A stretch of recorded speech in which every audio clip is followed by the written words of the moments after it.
2025 November 6-ലെ Siraj editorial. വഴിത്തിരിവാകും സുഹ്റാൻ മംദാനിയുടെ വിജയം. ഏത് അർത്ഥത്തിലും ചരിത്ര വിജയമാണ് ന്യൂയോർക്ക് മേയർ സ്ഥാനത്തേക്ക് സുഹ്റാൻ മംദാനി തിരഞ്ഞെടുക്കപ്പെട്ട സംഭവം. അമേരിക്കൻ രാഷ്ട്രീയത്തിന്റെ ഹൃദയമെന്നറിയപ്പെടുന്ന ന്യൂയോർക്കിന്റെ ഏറ്റവും പ്രായം കുറഞ്ഞ മേയർ, ഇന്ത്യൻ വംശജനായ ആദ്യ മേയർ, ആദ്യ മുസ്ലിം മേയർ തുടങ്ങി നിരവധി സവിശേഷതകളുണ്ട് സുഹ്റാൻ മംദാനിക്ക്.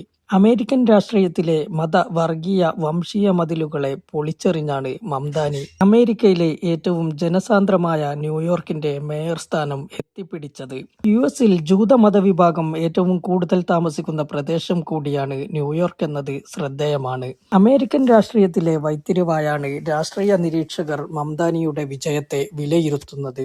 സാധിച്ചെടുക്കുന്നതുവരെ എല്ലാം നമുക്ക് അസാധ്യമായി തോന്നും എന്ന നെൽസൺ മണ്ടേലയുടെ വാക്കുകളായിരുന്നു ഡെമോക്രാറ്റിക് പാർട്ടിയുടെ ന്യൂയോർക്ക് മേയർ നോമിനിയായി തിരഞ്ഞെടുക്കപ്പെട്ടതിനു പിന്നാലെ മംദാനി സാമൂഹിക മാധ്യമങ്ങളിൽ കുറിച്ചത്. അതെ, അസാധ്യമെന്നത് നനച്ചത് അദ്ദേഹം സാധിച്ചെടുത്തിരിക്കുന്നു. അമേരിക്കയിലെ ഫലസ്തീൻ അനുകൂല രാഷ്ട്രീയത്തിന് കരുത്തു പകരുന്നതാണ് മംദാനിയുടെ വിജയം. ദശാബ്ദങ്ങളായി അമേരിക്കൻ രാഷ്ട്രീയത്തിൽ ഇസ്രായേൽ അനുകൂല നിലപാടാണ് നിലനിന്നിരുന്നത്. റിപ്പബ്ലിക്കൻ പാർട്ടിയും ഡെമോക്രാറ്റിക് പാർട്ടിയും ഒരുപോലെ ഇസ്രായേലിനെ ഏറ്റവും അടുത്ത സുഹൃദ് രാഷ്ട്രമായി കണക്കാക്കുന്നു. മംദാനി ഫലസ്തീൻ, ഇസ്രായേൽ വിഷയത്തിൽ വ്യത്യസ്ത നിലപാടാണ് സ്വീകരിച്ചത്.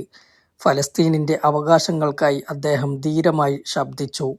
ഗസയിൽ ഇസ്രായേൽ നടത്തിവരുന്ന വംശഹത്യക്കെതിരെ ശക്തമായി പ്രതികരിക്കുകയും ഇതിന് ഉത്തരവാദിയായ ബെഞ്ചമിൻ നെതന്യാഹുവിനെ അറസ്റ്റ് ചെയ്യണമെന്ന് ആവശ്യപ്പെടുകയും ചെയ്തു. ഫലസ്തീനികളോടുള്ള നീതിയാണ് ലോകശാന്തിയുടെ അടിസ്ഥാനമെന്നതാണ് അദ്ദേഹത്തിന്റെ നിലപാട്. സ്വന്തം പാർട്ടിക്കുള്ളിൽ നിന്ന് തന്നെ അദ്ദേഹത്തിന്റെ ഈ കാഴ്ചപ്പാടിനോട് വിയോജിപ്പ് ഉയർന്നിരുന്നു. എങ്കിലും തന്റെ നിലപാടിൽ അദ്ദേഹം ഉറച്ചുനിന്നു. അമേരിക്കയുടെ പൊതുധാരാ ചിന്താഗതിക്ക് വിരുദ്ധമായ ഈ നിലപാട് മേയർ തിരഞ്ഞെടുപ്പിൽ മംദാനിക്ക് വിനയാകുമോ എന്ന് സംശയിക്കപ്പെട്ടിരുന്നെങ്കിലും എല്ലാവരെയും അത്ഭുതപ്പെടുത്തി മികച്ച വിജയമാണ് അദ്ദേഹം നേടിയത്. ഫലസ്തീൻ പ്രശ്നത്തിൽ അമേരിക്കൻ സമൂഹത്തിന്റെ ചിന്താഗതിയിൽ സംഭവിച്ചുകൊണ്ടിരിക്കുന്ന മാറ്റത്തിന്റെ സൂചനയായും വിലയിരുത്തപ്പെടുന്നുണ്ട് മംദാനിയുടെ വിജയം. ഇസ്രായേലിന്റെ ഗസ ആക്രമണത്തിനു ശേഷം ഫലസ്തീൻ പ്രശ്നത്തിൽ അമേരിക്കൻ ജനതയിൽ, വിശിഷ്യ യുവസമൂഹത്തിൽ പ്രകടമായ വഴിത്തിരിവ് അനുഭവപ്പെടുന്നുണ്ട്.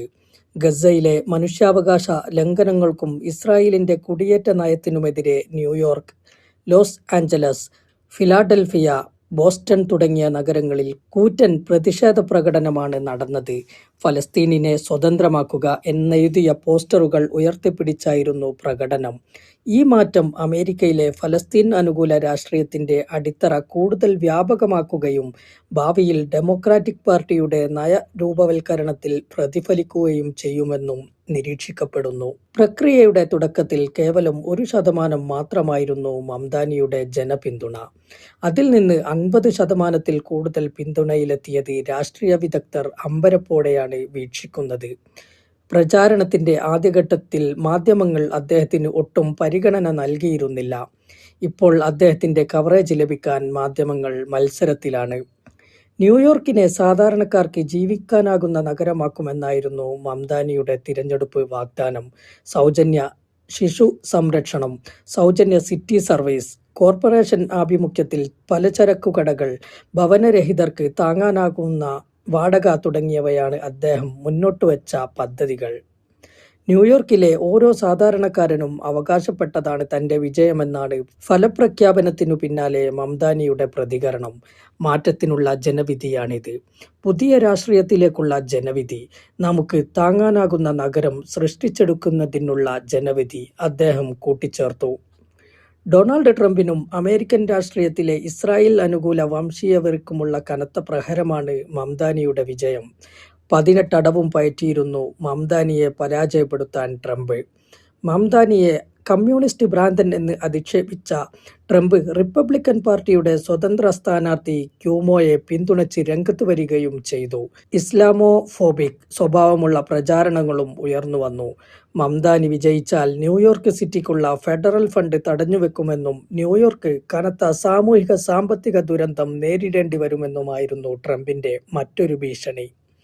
അടുത്ത വർഷം നവംബറിൽ യുഎസ് പ്രതിനിധി സഭയിലെ 435 സീറ്റിലേക്കും യുഎസ് സെനറ്റിലെ 35 സീറ്റിലേക്കും തിരഞ്ഞെടുപ്പ് നടക്കാനിരിക്കെ മംദാനിയുടെ വിജയം കനത്ത ഭീതിയിലാഴ്ത്തിയിട്ടുണ്ട് ട്രംപിനെയും കൂട്ടാളികളെയും.